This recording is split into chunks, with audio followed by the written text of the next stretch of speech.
Hi everyone. So here comes another topic on writing skills जो बहुत important है, इसीलिए important है because इस chapter से आपके 10 marks compulsory पार्ट में आता है. तो अगर आपको BCR में स्कोर करना है 40 मार्क्स, उसमें से आपको ये 10 मार्क्स सिक्योर करना पड़ेगा. And it's not at all difficult, बहुत इजी है. इसमें कोई भी फॉर्मेट आपका एज सच इन्वॉल्व नहीं है, कोई भी content writing as such involve नहीं है कि आपको ग्रामर एकदम पर्टिकुलर होना पड़ेगा, आपका स्पेलिंग्स एकदम पर्टिकुलर होना पड़ेगा.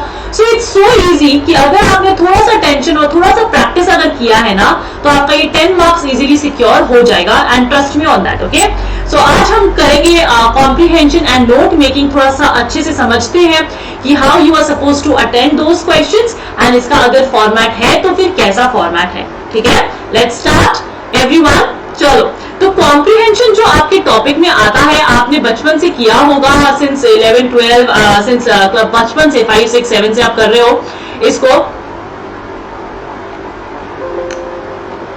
ओके, बहुत टाइम से आप कर रहे हो तो आपको पता होगा कि कॉम्प्रिहेंशन बेसिकली होता क्या है.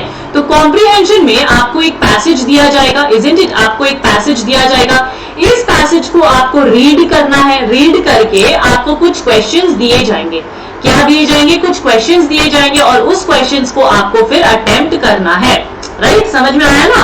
बेसिकली स्टोरी रीडिंग होता है, फिर क्वेश्चंस देते हैं, क्वेश्चंस को पढ़ के आपको आंसर्स फाइंड आउट करना पड़ता है. Now, whatever trick that I am going to tell you all, this is my trick, completely my trick. मुझे ये ट्रिक हमेशा हेल्प करता है to score amazing marks in my comprehension within less time. बहुत ही कम time में ये मेरे को कॉम्प्रिहेंशन सॉल्व करने में और स्कोर करने में हेल्प किया है हमेशा से, since always. Okay, so what am I going to tell you, please try. आप ट्राई करो घर पे ये वाले ट्रिक जो मैं आपको बता रही हूँ. हो सकता है कि आपको भी ये ट्रिक अच्छा लगे and it will help you too. तो व्हाट डिड आई डू, तो इसमें स्टेप्स होते हैं. वो स्टेप्स क्या है, प्लीज मेरी बात ध्यान से सुनिएगा. वो स्टेप्स क्या है यहाँ पे देखो प्लीज एवरीवन. ना, सबसे नंबर 1 आपको करना क्या है, आप कॉम्प्रिहेंशन स्ट्रेट अवे नहीं पढ़ोगे. What are you going to do, you are going to read the questions. आप सबसे पहले क्वेश्चंस को पढ़ोगे, दैट्स इट. क्वेश्चंस आप अच्छे से पढ़ो एक बार, आपको 1 मिनट लगेगा मुश्किल से. आप क्वेश्चन सारे 5 क्वेश्चंस होंगे, आप एक बार पढ़ लो. पढ़ लिया आपने, अब आप कॉम्प्रिहेंशन में जाइए. अब आप पैसेज में जाइए और पैसेज में जाके पढ़ना स्टार्ट कीजिए. Now you give a read in the passage, to the passage. अब जब आप पैसेज पढ़ोगे, पैरा वाइज आप पढ़ने लगोगे. पैरा पढ़ते पढ़ते आपने जो क्वेश्चन पढ़ा था, तो क्वेश्चन आपके दिमाग में ऑलरेडी होगा. जब आप क्वेश्चन पढ़ रहे हो, पढ़ चुके होगे और अब आप कॉम्प्रिहेंशन पढ़ रहे होगे, तो जब आप पैराग्राफ्स पढ़ोगे ना, तो वहां पे सपोज आपके पास एक लाइन आएगा, आपको लगेगा शायद इससे रिलेटेड क्वेश्चंस मैंने पढ़ा था, आंसर शायद इधर ही कहीं है, तो आप उसको एक ब्रैकेट करके छोड़ दोगे. That's it. आप वापस से क्वेश्चन में नहीं जाओगे. आपको जो लग रहा है शायद इससे क्वेश्चन पूछा गया है, तो आप क्या करोगे, ब्रैकेट करके आप उसको छोड़ दोगे. ठीक है, इसी तरीके से आप पूरा पैसेज पढ़ोगे. जहां जहां आपको लगता है कि आपका आंसर हो सकता है, आप उधर में ऐसे करके ब्रैकेट्स डाल दोगे. हो गया. अब आप फिर से वापस से क्वेश्चंस में आओगे. Again come back to the question. Read the first question now. You will read the first question and अब आप वो आंसर्स इस ब्रैकेट में ढूंढने की कोशिश करोगे. And trust me, आपको इजीली आंसर मिल जाएगा. बिकॉज जब आप पढ़ रहे होते हो बिना क्वेश्चंस को पढ़े, तब आप जनरली पढ़ रहे होते हो, राइट. लेकिन जब आप क्वेश्चन पढ़ के, जब आप कॉम्प्रिहेंशन पढ़ रहे होते हो ना, कुछ भी उससे रिलेटेड आता है ना, तो आपको समझ में आ जाता है. आप ब्रैकेट कर दोगे ना, तो आप जब आंसर्स ढूंढने लगोगे, तो आपको सिर्फ उसी ब्रैकेट्स में ढूंढना है आंसर. तो it becomes a lot easier और बहुत ही कम टाइम में आपका सॉल्व हो जाता है. मेरी बात समझ में आ गई? तो ये था आपका फर्स्ट पार्ट जो आपको क्वेश्चंस करने के लिए आपको हेल्प करेगा. सबसे पहले what are you going to do, please try this at home. आप सबसे पहले क्वेश्चंस पढ़ोगे, फिर आप कॉम्प्रिहेंशन की पैरास पढ़ोगे. जहां जहां आंसर्स मिल रहा है वहां वहां आप ब्रैकेट डाल दोगे. And then you will come back to the questions and then you will read the questions and then you will go back to those brackets and you will find the answers there. और फिर उसको अपने own words में लिख दोगे आराम से. ठीक है ना, समझ में आया? इजी. ओके, तो ये था आपका steps to solve the questions. अब आता है मेन बात, जो आता है आपका वोकैबुलरी. मैम क्वेश्चंस तो चलो हमने कर दिया, टाइम लेके भी कर दिया, मेन प्रॉब्लम होता है मैम वोकैबुलरी को कैसे करें। इतने डिफिकल्ट क्वेश्चंस होते हैं, इतने डिफिकल्ट वर्ड्स होते हैं कि मोस्ट ऑफ द टाइम हमको समझ में नहीं आता है। तो बच्चा देखो, जब आप कॉम्प्रिहेंशन पढ़ रहे होते हो ना, सपोज फॉर एग्जांपल मैंने आपको इस पेन के अलावा मैंने कुछ डिफिकल्ट सा वर्ड बोला। अगर सपोज मैंने आपको बोला, फॉर एग्जांपल एक एग्जांपल ले लेते हैं, मैंने बोला आई एम राइटिंग विथ, मैंने कुछ डिफिकल्ट सा वर्ड यूज किया। फॉर एग्जांपल कौन सा यूज करूं? For example I am writing with question लिखा मैंने, suppose for example this is a difficult word. एक एग्जांपल लेते हैं। अब आई एम राइटिंग विथ, आपका लॉजिक क्या कहता है? What are you writing with? You are writing with a pen only. और किससे लिखोगे? पेन या पेंसिल से लिखोगे ना। तो इस मीनिंग का मतलब क्या हो गया? ऑटोमेटिकली पेन या पेंसिल, पेन या पेंसिल, राइट? ये हो गया। तो देखो, आपको बहुत टाइम ना, अगर आपको मीनिंग नहीं पता, वर्ड्स की मीनिंग नहीं पते हैं, तो आप बाकी का सेंटेंस को समझने की कोशिश करो कि ये क्या बोलने का कोशिश कर रहा है, what is this sentence trying to tell you, और आप एडजस्ट करने की कोशिश करो कि ये वर्ड का मीनिंग हो क्या सकता है। Most of the time since when I was a kid I used to do this, and पता नहीं क्यों, लक बोल लो आप क्या बोल लो, I have always got it right. थोड़ा सा आपको एडजस्ट करना पड़ेगा कि ये पैराग्राफ कह क्या रहा है और इससे यहाँ पे क्या रिलेशन क्या है, इस वर्ड का यहाँ पे क्या रिलेशन बन सकता है। और आपके पास ऑप्शंस तो होते ही हैं, तो ऑप्शंस आपको मिले हुए होंगे, उस ऑप्शंस को देख के आप आराम से उसको सॉल्व कर सकते हो। मेरी बात समझ में आ गई? ट्राई करना, जो वर्ड्स ऐसा हो आप एक बार ट्राई करो, सॉल्व करो, बहुत सारे क्वेश्चंस आपको समझ में आएगा। तो देखो यहाँ पे काफी सारे क्वेश्चंस हैं, ये वाले क्वेश्चंस है जो मैं सॉल्व नहीं कर रही हूँ आपके लिए, because it is time consuming. तो मैं यहाँ पे आपको दे के रखी हूँ, आप घर पे इसको सॉल्व कर सकते हैं, अपने आरटीपीस को सॉल्व कीजिए, at least 3 to 4 passages. I will suggest you at least 3 to 4 passages. Solve it please before going for your exams. In fact 3 to 4 भी मैं बहुत कम बोल रही हूँ आपको, around 5, 6, 7 जितना हो सके उतना passages आप solve करके देखिए, आपका टाइमिंग यू improve हो जाएगा and you will just know how to answer the questions. समझ में आया? and vocabulary भी बहुत अच्छा हो जाएगा, ठीक है? तो आपको समझ में आया how you are supposed to attend the comprehension? Very good. Let's move ahead with the note making part. Now note making आपके लिए न्यू है। अभी नोट मेकिंग होता क्या है? नोट मेकिंग में आपको एक पैसेज देगा, आपको एक समरी देंगे, एक पैसेज देंगे, राइट? तो देखो पैसेज मोस्टली आपका 5 पैरास मैक्सिमम होता है, 4 to 5 पैरास आपको देते हैं। आपको इसका नोट्स बनाना है। तो इसका नोट्स का जो फॉर्मेट है ना, आपके बुक में बहुत सारे तरीके के होंगे, बुक में बहुत सारा वैसे दिया हुआ है। I will suggest you one format, please try and solve in this way only. तो आपका क्या है, कम टाइम भी लगेगा और आपका सॉल्व भी हो जाएगा और मार्क्स भी आ जाएंगे, ठीक है? Please see up.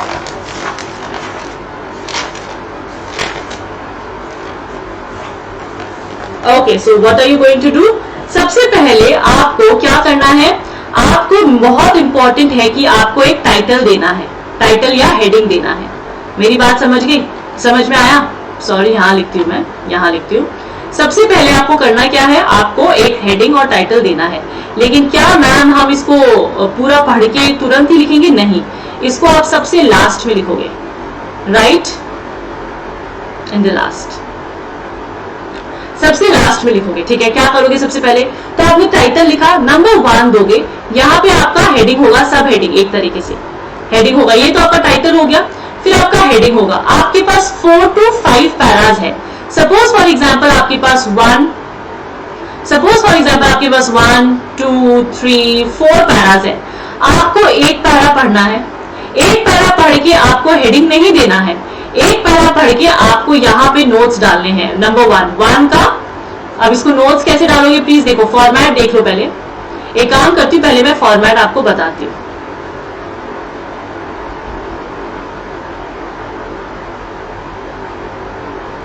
ठीक है, फिर 2 हेडिंग, फिर आ गया 2 का 1, 2 का 2, 2 का 3, 2 का 4, ठीक है? फिर आ गया आपका 3 हेडिंग, और उसको सिमिलरली आपको करना है। Just give me a second, I think I will just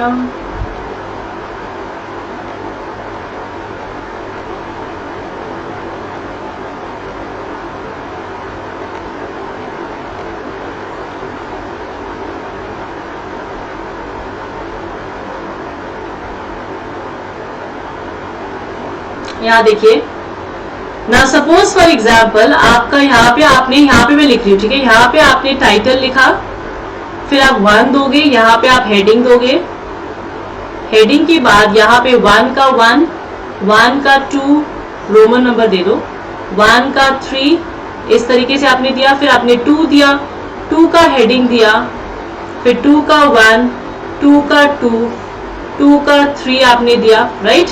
फिर आप क्या करोगे,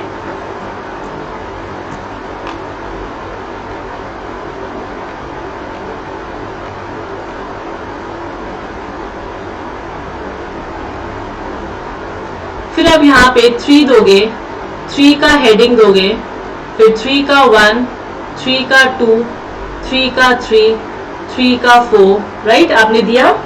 फिर उसके बाद आपको क्या करना है मैं बताऊंगी। उसके बाद आपको लिखना है keywords, just write the format, I will tell you what you are suppose to do. फिर आपने कीवर्ड्स दिया लाइन से, और कीवर्ड्स के बाद आपको एक समरी लिखना है इन 5 to 6 लाइन्स, आपको समरी लिखना है ना। अब इस फॉर्मेट का मतलब क्या हुआ, अब प्लीज यहां ध्यान से सुनिए एवरीवन। आपके पास एक पैसेज होगा, you will get a passage. ये passage suppose for example 4 paras है या 3 पैराज है, चलो 3 पैराज ले लेते एक बार।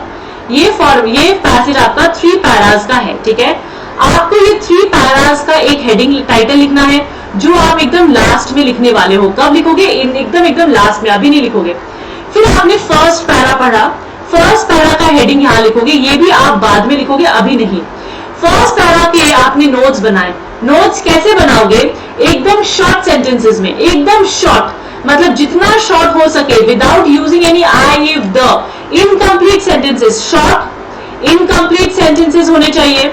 मेरी बात समझ में आ गई, इनकम्प्लीट सेंटेंसेस होने चाहिए।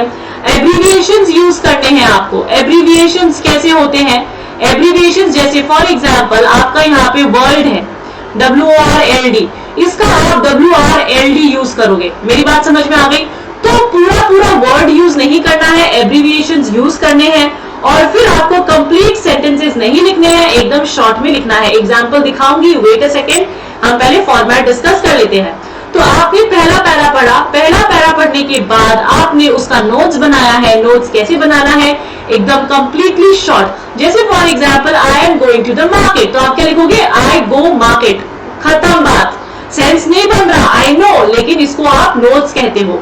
आई गो मार्केट, खत्म बात, हो गया, ठीक है। I am going to the market नहीं यूज करना, टू द, ये सारी चीजें आपको यूज नहीं करनी है।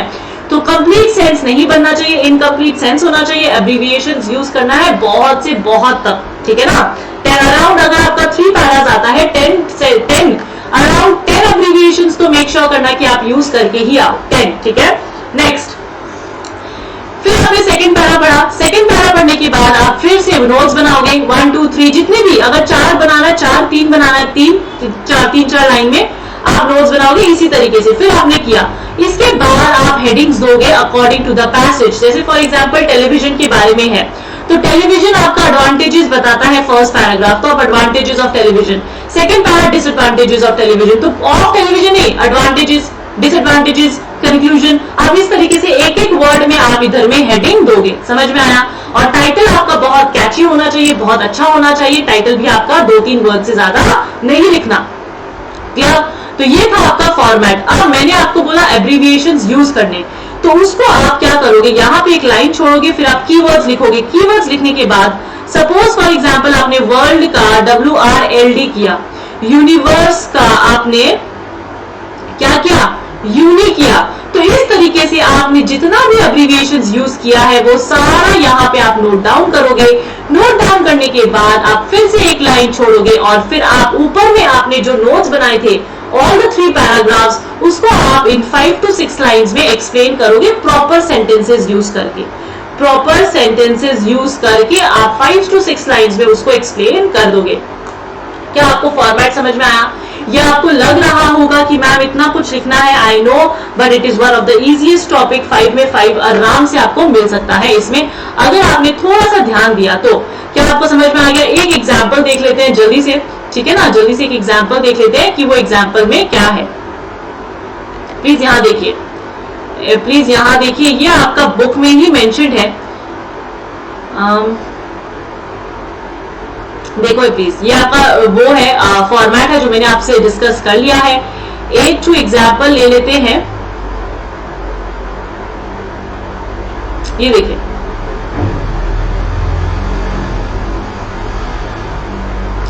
ये देखिए, ये आपका पैराग्राफ है, ये आपका क्या है, पैरा है ना, ये आपका पैरा है। इस पैरा का आपको नोट मेकिंग बनाना है। तो आपने क्या किया, सबसे पहले आपने क्या किया, देखो आपने लिखा है टाइटल, इसको मिडिल में लिखा है, साइड में भी लिख सकते हैं। तो आप अगर मिडिल में लिखना चाहते हो मिडिल में लिख लो, ठीक है ना। आपने टाइटल लिखा, टाइटल के बाद आपने 1 दिया और आपने सब हेडिंग दिया। क्या आपको दिखाई दे रहा है? I hope you all can see this. आपने क्या किया, आपने सब हेडिंग दिया यहाँ पे। सब हेडिंग देने के बाद अब आप ABCD से स्टार्ट कर रहे हो। You can start this way, but I do not want you to start this way. आप 1 दे सकते हो, ABC दे सकते हो, जैसी आपकी इच्छा, जैसी आपकी श्रद्धा। तो देखो, इंग्रेज्ड रॉक्स, तो इन लोगों ने क्या किया है, शॉर्टकट यूज किया है। Can you see, scenes of animals, hunting, agriculture, agriculture को इतना, तो आप एनिमल्स को भी शॉर्ट कर सकते हो, हंटिंग को भी शॉर्ट कर सकते हो, आपकी मर्जी। इस तरीके से इन लोगों ने फर्स्ट पैरा लिखा। फिर सेकंड पैरा में what was Sahara like in initial days, ये लोग ने इतना लिखा है लंबा सा। आप क्या लिख सकते हो, इनिशियल डेज, आप सिर्फ इतना लिख सकते हो, ये आप पे डिपेंड करता है। फिर ग्रीन एंड फर्टाइल, ये लोगों ने ज्यादा कीवर्ड्स यूज नहीं किए हैं, लेकिन आप जितना कीवर्ड्स यूज करोगे आपका उतना ही अच्छा रहेगा। तो फर्टाइल को फर्टाइल लिख दो, लग्जूरियस, लेकिन थोड़ा थोड़ा वर्ड्स भी डाल देना, पूरा पूरा नहीं। जैसे ग्रीन और फर्टाइल दोनों को ही मत कर दो, एक को रखो एक को मत करो, इस तरीके से। एक सेंटेंस में अगर 4 वर्ड्स है तो 2 को आप अब्रिविएशन में डाल सकते हो। इस तरीके से इन लोगों ने पूरा पैराग्राफ का 2 बना दिया। फिर लोगों ने कीवर्ड्स लिखे हैं। कीवर्ड्स में देखो, इंग्रेव्ड, इंग्रेव्ड का इंग्रेव्ड, एग्री का एग्रीकल्चर, पिक का पिक्चर्स, मेडिटेरियन का मेडिटेरियन, वेज का वेजिटेशन, इन लोगों ने डाला। ये तो छोटा पैराग्राफ है, आप एटलीस्ट 10 एब्रिविएशंस बना के आओगे, ठीक है ना। तो उसके बाद समरी, समरी इन लोगों ने इसीलिए नहीं लिखा क्योंकि क्वेश्चन में नहीं है, तो आपके क्वेश्चन में जरूर से आएगा कि राइट अ समरी, तो आपको समरी भी लिखना है। देखो यहाँ पे इन लोगों ने समरी भी लिखा है, तो आपको भी समरी लिख के आना है। क्या फॉर्मेट समझ में आया? इजी था ना? तो it is one of the easiest topic. तो इसी तरीके से आपको करना है, बहुत ही इजी है। तो ये फॉर्मेट है आपका नोट मेकिंग का। Around 3 to 4 note making practice करिए at home, and I am very sure कि आप बहुत अच्छे से इस पे स्कोर कर सकते हैं। समझ में आ गया? चलो चलो, तो it was very nice having you all. I hope आपका ये टॉपिक भी कंप्लीट हो गया है। बहुत ही स्मॉल सा टॉपिक था कॉम्प्रीहेंशन एंड नोट मेकिंग पे। Thank you so much for watching this lecture and see you in the next class. Bye bye.